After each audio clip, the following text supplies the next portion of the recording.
Now I'm going to show you how to prepare the 18cm thin pita bread.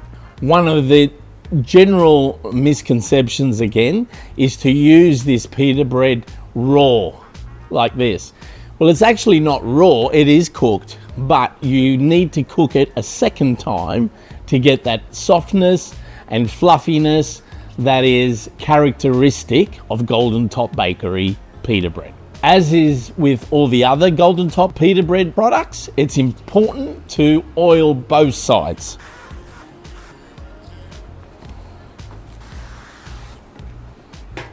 Get your pan nice and hot. There is a smooth side which has a little bit more coloring and a rougher side which looks a little bit more raw. So when we put it into the hot pan, we put it on the side that has color and it's flat. Okay, it's in the pan now, and now we're going to look for the bubbling of the surface of the pita bread before we turn it over.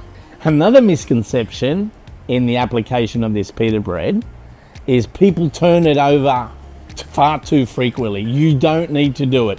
Just leave it, let it get charred, and then flip it over. Look for these bubbles. You see these bubbles? They're popping up. You know that's ready to flip now. And you get this beautiful colorization of the flat surface, golden brown. That's what you're looking for when you're cooking with Golden Top Bakery pita bread. Look at it rise. We love the rise. It's puffing up, it's soft, it's fluffy. That's what Golden Top Bakery pita bread is. When you're ready to use it and wrap it, remember, flat surface down first.